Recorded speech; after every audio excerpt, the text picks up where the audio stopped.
inneki çıkışımada nowatdak çıkışımız bilen devam edelim.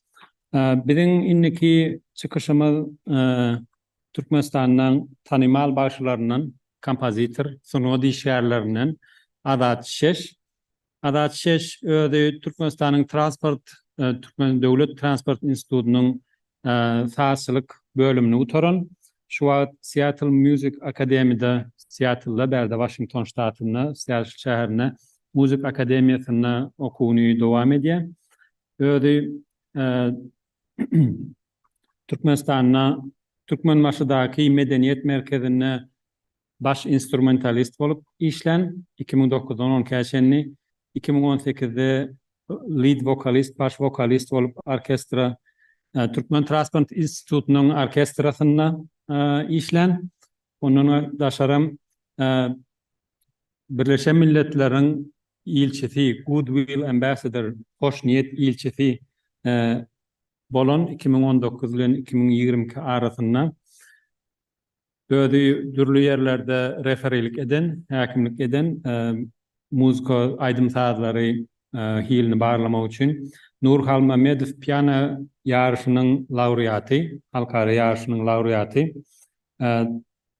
Türkmenistan'daki bir aydın yarışının bağışlanan arasındaki yarışın yencisi 2012 yılda ve ben özüme şu aydın bilen tanıdım.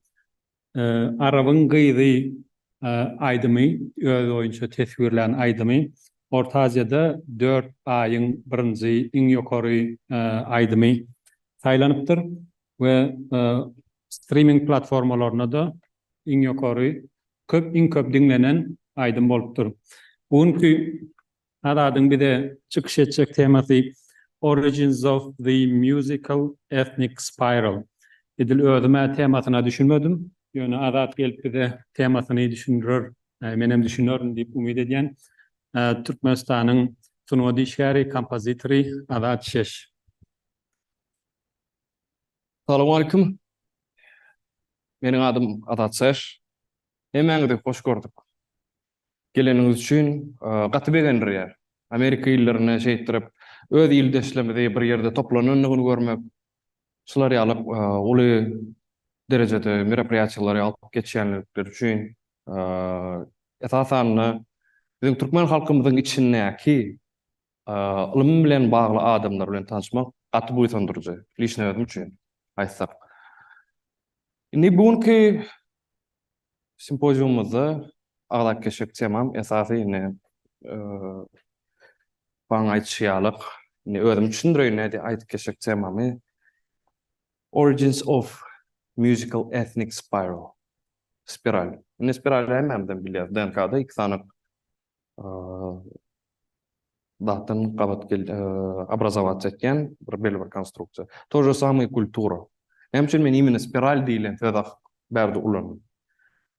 Sebebi мы понимаем то, что общество, я birinci очередь мен başlayacak temam cemiyet. Давайте разберемся, что такое cemiyet. Uruh. Türkmen dilinin anlamında. Uruh deyilen tez umuman aydılarına neyli cemiyet образовать etiptir ve kultura, medeniyet neyli rol oynuyor. Ondan sonra oynayan rolü, şu vakt oynayan rolü, в будущем gelecekte oynayacak rolü. Hemen de biliyorsun, durmuş bıyt.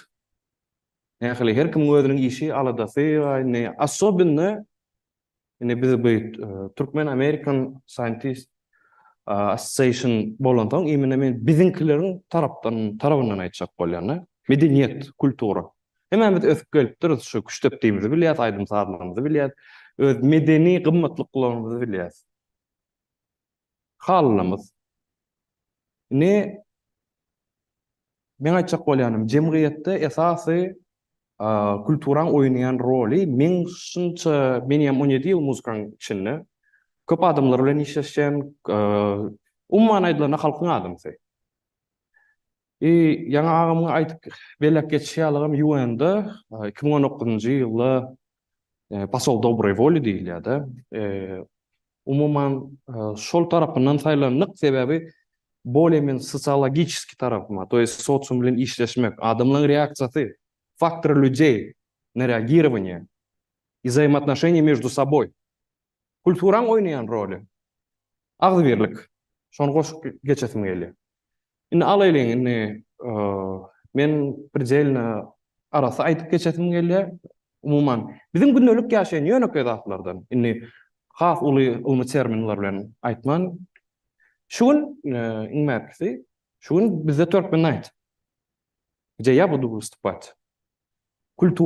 Kulturaň daşyndan adamlar müň ýyllaplar biziň asrymyzdan öňki şu kultura объединяла людей. Ine Mahtumoglu Pragymyz, men özüm Mahtumoglu Pragyny dol umumlaýyn okap, şonuň berjek niýetini, şonuň berjek bolan niýetini aslynda agdyberlik. Значит, kultura agdyberlik eltýär. Biziň hemmämiz должны быть частью этой культуры. Sebäbi biziň medeniýetimiz türkmeniň baýlygy medeniýetinden. Gedek kalan aydym saz urundan aýdady. Näme üçin musical? Biziň aydym sazymyz, men üns berýän, biziň musical instrumentlarymyz dutar, gyjak. Aslynda ýaman gadym. Sebäbi meselem getirsek, gitarada 6 kirş bar. 6 kirşiň birinji, ikinji kirşi настройкасы özüniň tuny bar.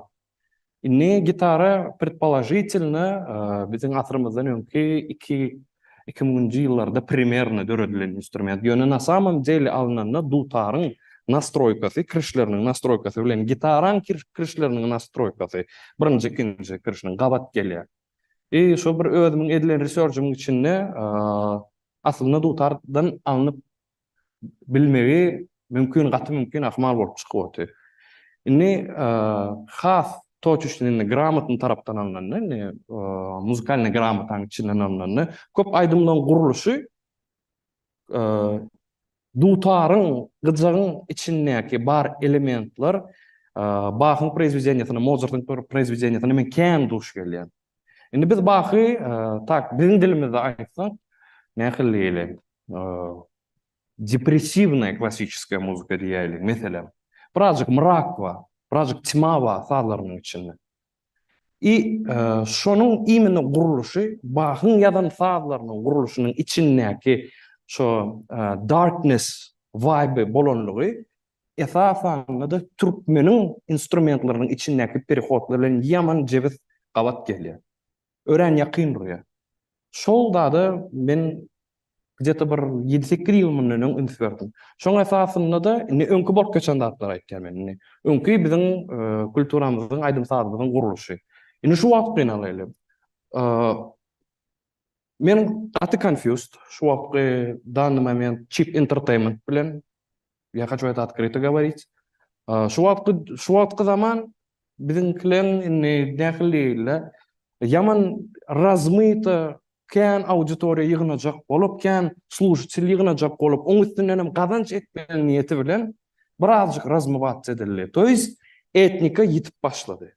Men как представитель, визионер того, что этнику надо на первую уровень çıkarmaly sebäbi ýene de däpde surumda ýetirmeler. Diýjek bolýanym Cheap Entertainment at köpölli.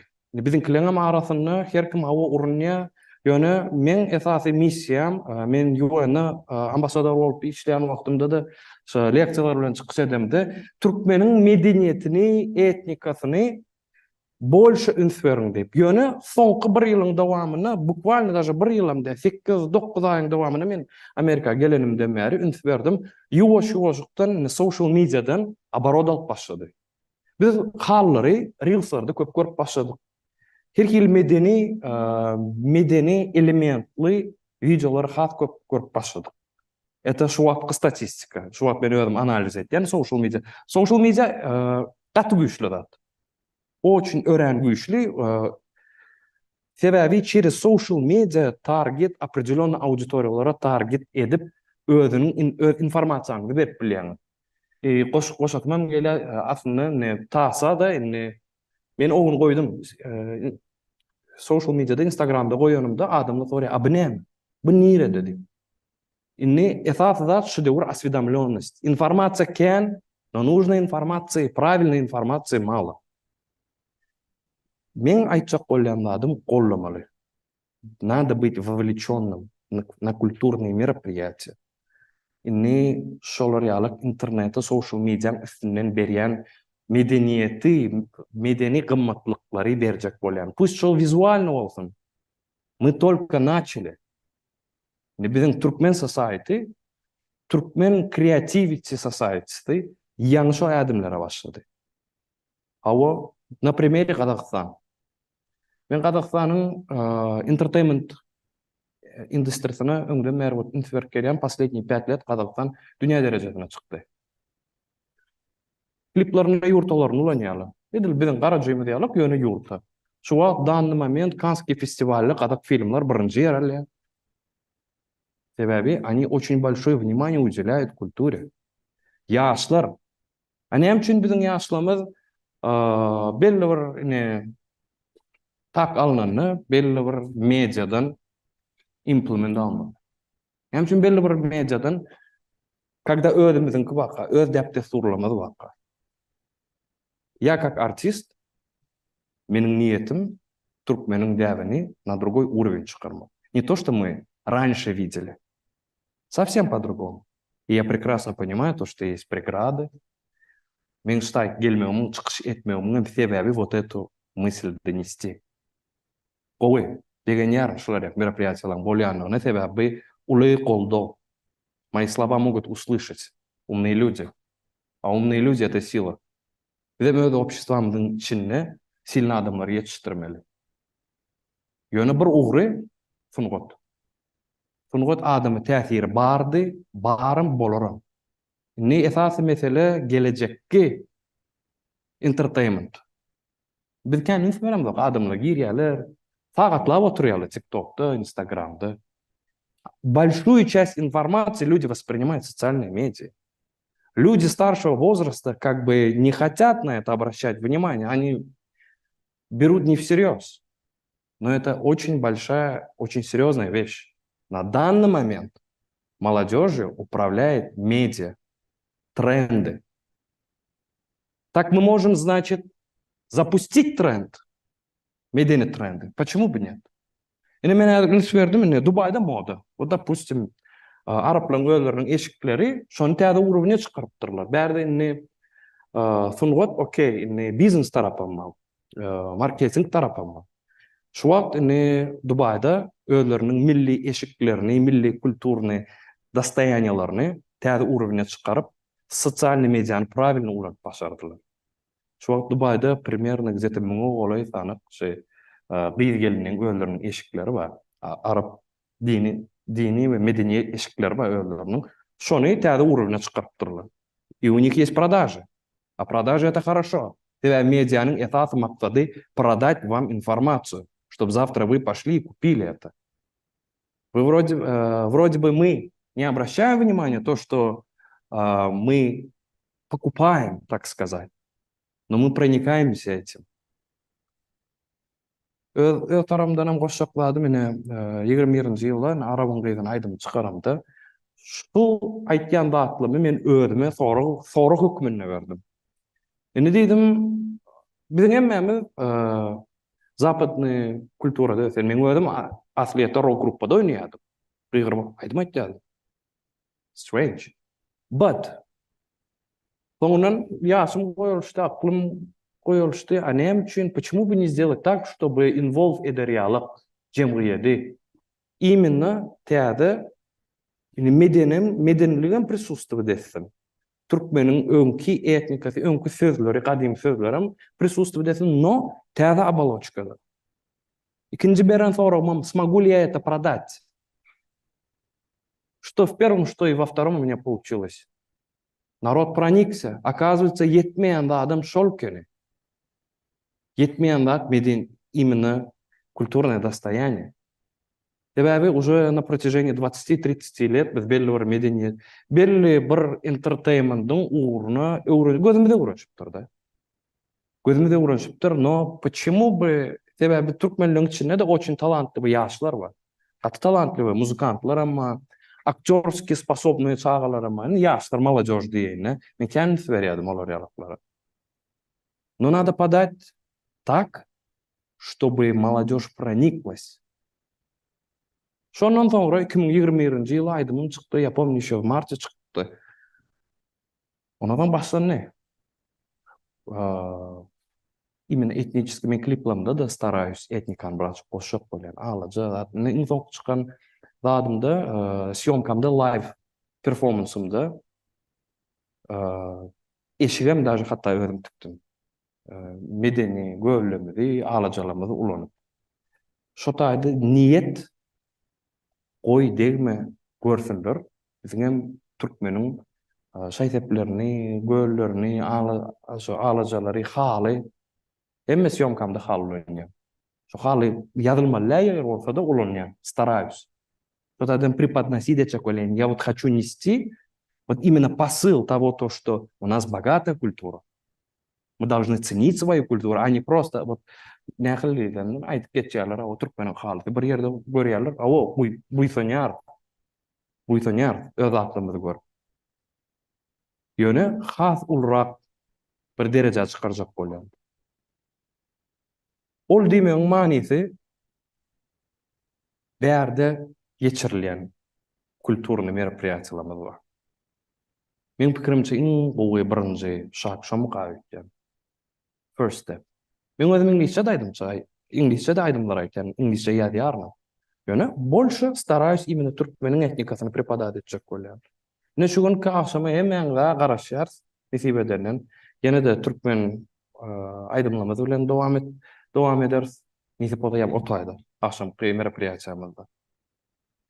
И я хочу, чтобы вы меня услышали. Да, это может быть не звучит как научное там разъяснение чего-то. Men просто size ýetirjekladym. Hemmeňizem tuvalama активно gelip durdyňyz begenýär. Но будьте активны в социальной жизни культуры. Вот именно культурно-социальной жизни ösdürýin. На этой базе строится вся комьюнити, общество. Триггер керек bize. Триггер näme bolup bilýär? O da kulturamyz, medeniýetimiz. И соңку жемлежекладым. Любите то, что вы имеете. Не надо искать что-то извне, когда у нас есть свое. Kadrın bilin özümüzün kulturamızın netip olsa bundan hem has beyip ösürüz. Sağ olun. Adat köp sağ ol çıkışın üçün. Inni soraglar bar. Birinji Aşgabatdan gelen sorag sizin pikiriňizçe dünýäde türkmen sunwady işgärlerinden iň köp tanalýany kimdir diýip soraýan. Yo, meni tek dünýäde tanalamak. Adat sedi. Sizin pikiriňizçe kim diýen? Dünýäde iň köp tanalýan işgärler. Dünýäde iň köp tanalýan sunwat işgärlerimiziň içinden kim diýip bilerim? Qaqajan Rejepow belek geçip bilýärim. Ine Aýdym Sazdan alymyzda. Qaqajan Rejepow şu wagt iň soňky aralykda öz dostum Şadewes. Soňky wagtlar, soňky bir ýyllykda özüniň Aýdym Sazlaryny, Aýdym Sazda 1 million geçti YouTube'da. Şadewes şu taýda da oňam berýän pasyly ýene de gargy tüýdük dutar gyjak goşýa sazlaryny. Olam isleýär. Dünýä derejesine çykdym men. Şonu Turçada telekanallarda goýup başladylar. Şonu nipilen ýa-ni ilkinji ädimleri. Umumy aýdylanyny men şonu ikisini meselem getirip bilemedem. Özüme mesele getirip bilemem. Men şu dünýä tanalamak. Türkmen etnikasy diýeňizde nämäni göz öňüne tutýarsyňyz? Этника — это концепт. Концепт обыденного, то, что в обычной жизни мы проживаем, традиционного. Этника diýileni hukman ina aýtýarlar da ene. Hashtag edýärler Instagramda. Etnika da. А этника näme sorag bermeli? Это же не только вот don ýedi всё etnika. Ýok. Biziň goşgulymyz, biziň destanlymyz, biziň hatta уже kino da ýerde. Öňki 20-nji asyrda düşürilen kinolarymyz bar. Şolam etnika girýär. Umuman konsept ol ýaman ulakan konstruksiýa. Etnika diýileni medeniýet diýip şey diýip alaýlar. Etnika umuman aýdylany. Milletimizi millet etken zat. Şul Почему мы должны следовать современным трендам и маркетингам, стратегиям? Вам не кажется, что мы можем потерять свою индивидуальность, если будет равняться на Казахстан или другие страны, которые вы привели в примерах? За счет Казахстана. Я не имею в виду, что надо подражать Казахстану. Хер миллет өзче индивидуальный. Но как пример я должен озвучить соседние страны из Средней Азии, которые смогли свою этнику, опять-таки свою этнику, вывести на какой-то уровень. И что мы... Aytib şeklada mı? soru. Sonra onun için разбирать şeklada mı?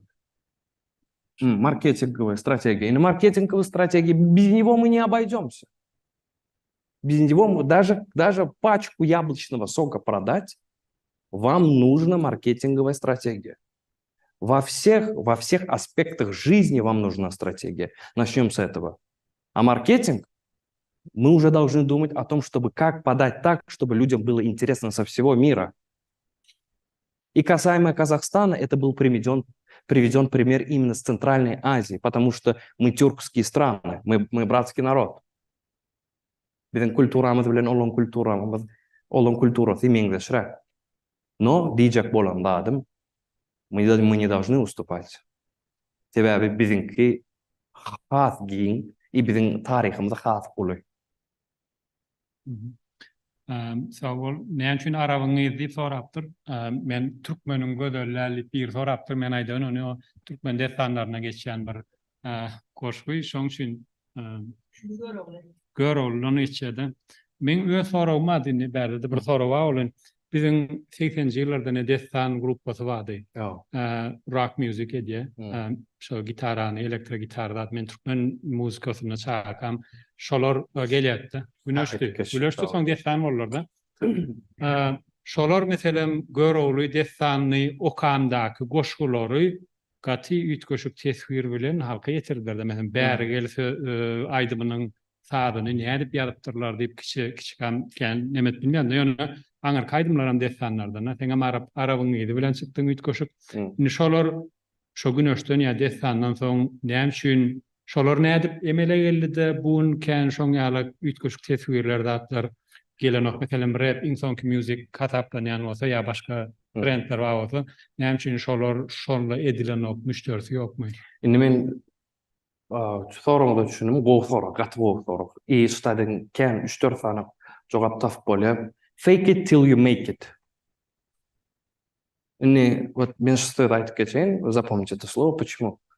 Дийжек ойландадым, Ильяс Паша, Реджепов, Дессан ансамбльнда да вокалисты, Güneş ансамбльнда да вокалисты.